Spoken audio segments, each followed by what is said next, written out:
నంద్యాల జిల్లా ముచ్చుమర్రిలో అదృశ్యమైన బాలిక ఆచూకీ కోసం గాలింపు చర్యలు చేపడుతున్నారు. నిందితులుగా భావిస్తోన్న మైనర్లు పొంతనలేని సమాధానాలు ఇస్తున్నారు.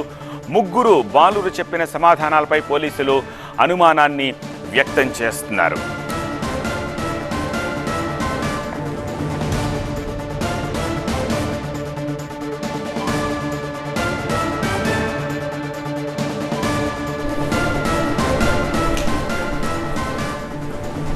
ఐదవ తరగతి బాలిక ఈ నెల 7న అదృశ్యమైన విషయం తెలిసిందే. అత్యాచారం చేసి ఆ తర్వాత కాల్వలో పడేశామని మైనర్లలో ఒకరు పోలీసులకు చెప్పారు. దీంతో 3 రోజులుగా గాలించిన బాలిక ఆచూకీ లభించలేదు. దీంతో మైనర్ల తల్లిదండ్రులను సైతం పిలిపించి విచారిస్తున్నారు. బాలిక మృతదేహం కోసం గాలింపు కొనసాగుతోంది.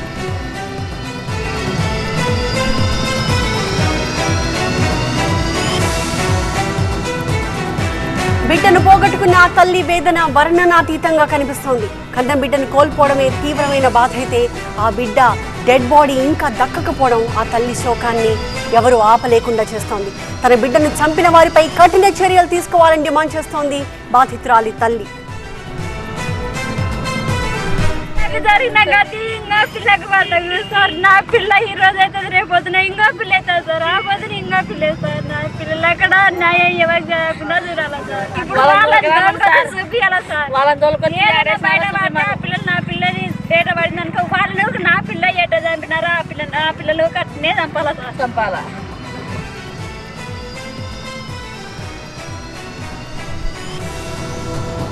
బాలిక మృతదేహం ఇంకా లభించకపోవడంపై గ్రామస్తులు ఆగ్రహంతో ఉన్నారు.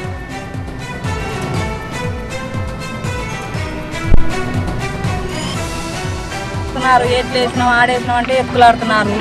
దొరకలే, ఇప్పుడు గుడక దొరకలే. సరే పోయిన పిల్ల 4 రోజులే దొరకలే. ఇప్పుడు నుండి 10వ తరగతి వరకు యువతల స్కూల్ ఉంది. మా పిల్లలల్లా యువతలకే రావాలా కట్ట దాటి. మరి ఆ పిల్లల గతి ఎట్లా సార్? మేము ఆ పిల్లల్ని ఎట్లా కాపాడుకోవాలా? ఆడపిల్లలు కానీ తల్లులు ఎట్లా కాపాడుకోవాలా? మరింత సమాచారాన్ని మా ప్రతినిధి నాగిరెడ్డి అందిస్తారు. నాగిరెడ్డి, ఎందుకు ఇన్ని రోజులుగా సర్చ్ ఆపరేషన్ చేస్తున్నప్పటికీ బాలిక మృతదేహాన్ని కనిపెట్టలేకపోతున్నారు?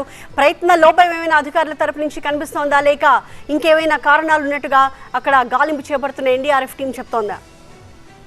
ఖచ్చితంగా ఎక్కడో లోపం అయితే కనిపిస్తుంది. ఎందుకంటే బాలిక మిస్ అయ్యి ఈ నెల 7వ తేదీన మిస్ అయింది. 8వ తారీఖు పోలీసులకు ఫిర్యాదు అందింది. నంద్యాల ఎంపీ తర్వాత హోంమంత్రి నారా లోకేష్ అందరూ స్పందించి ఆదేశించారు వెతికి పట్టుకురండి అని చెప్పి. ఇంతవరకు ఎలాంటి ఆచూకీ దొరకలేదు. ఎస్డీఆర్ఎఫ్ ఎన్డీఆర్ఎఫ్ బృందాలు గజ ఈతగాళ్లు మొత్తం అందులో గాలించినా కూడా ఎలాంటి ప్రయోజనం లేదు. దీనిపై విమర్శలు వ్యక్తమవుతున్నాయి. స్థానిక నేతలు కొందరు పెద్ద ఎత్తున ఆరోపణలు కూడా చేస్తున్నారు. పోలీసులు ఏం చేస్తున్నారు? ఇంత పెద్ద ఎత్తున జరుగుతుంటే ఎందుకు ఇంత నిర్లక్ష్యంగా వ్యవహరిస్తున్నారు? సముద్రాల్లో ఎవరైనా మిస్ అయితే గంటల్లో వెతికి పట్టుకొస్తున్నారు. ఇంత చిన్న కాలువలో ఒక పాప మృతదేహం ఇన్ని రోజులు, వారం రోజులు అవుతున్నా ఎందుకు తీసుకురాలేకపోతున్నారు? కేవలం సినిమా షూటింగ్ లాగా ఉంది వ్యవహారం అంతా చూస్తుంటే. ఆ పిల్లల పేరెంట్స్ ని విచారిస్తే బయటకు వస్తుందని చెప్పి వాళ్ళు ఆరోపణలు చేస్తున్నారు. మొత్తం మీద అయితే చాలా ఆందోళనకరంగా ఉంది. ఈ విషయం జిల్లా వ్యాప్తంగా విద్యార్థి సంఘాలు అన్ని కూడా ర్యాలీలు, నిరసనలు, ప్రదర్శనలు చేస్తున్న పరిస్థితి అయితే ఉంది. మొత్తం మీద ముగ్గురు మైనర్ నేరస్తుల్ని ముగ్గురిని కూడా అదుపులోకి తీసుకున్నారు. వాళ్ళు చెప్పినట్లుగా పోలీసులు చేస్తున్నారే తప్ప నిజంగా వాళ్ళు చెప్పిన సమాచారం నిజమైందా కాదా, లేకుంటే ఇంకో కోణంలో విచారించాలా అనే ప్రయత్నంలో పోలీసులు విఫలమవుతున్నట్టుగా తెలుస్తుంది. ఈ రోజు మరొక సమాచారం పోలీసులకు వచ్చింది. కొన్నిదేళ్ల తర్వాత మరో గ్రామం శ్మశాన వాటికల్లో పాతి పెట్టారనే సమాచారం కూడా వచ్చింది. అక్కడ కూడా వెళ్లి ఈ రోజు శ్మశాన వాటికల్లో గాలింపు చర్యలు చేపట్టే అవకాశాలు అయితే కనిపిస్తున్నాయి. మొత్తం మీద ఈ బాలిక ఆచూకీ తెలియకపోవడం పట్ల జిల్లా వ్యాప్తంగా నిరసనలు వ్యక్తమవుతున్న పరిస్థితి అయితే కనిపిస్తోంది. Deepthi. Right, thank you Nag. So అది పరిస్థితి. ముగ్గురు మైనర్లు పొంతన లేని సమాధానాలు చెప్పడంతో పోలీసులకు కూడా సర్చ్ ఆపరేషన్ చేయడం కొంచెం కష్టతరంగా మారింది. 3 రోజులుగా ఎన్డీఆర్ఎఫ్ సిబ్బంది కాల్వలో గాలింపు చర్యలు చేస్తూనే ఉన్నారు. 24 గంటలు గడిచిన తర్వాత బాలికను చంపేసి ఒకవేళ కాలువలో పడేసి ఉంటే ఎట్టి పరిస్థితుల్లోనూ డెడ్ బాడీ పైకి తేలి ఉండేది. 3 రోజులైనా కనిపించకపోవడంతో అనుమానంతో నిందితుల్ని ప్రశ్నిస్తే ఒకరికొకరు పొంతన లేకుండా సమాధానాలు చెప్తున్నట్టుగా తెలుస్తోంది. ఇప్పుడు వేరే కోణంలో కూడా దర్యాప్తు కొనసాగిస్తున్నట్టుగా తెలుస్తోంది.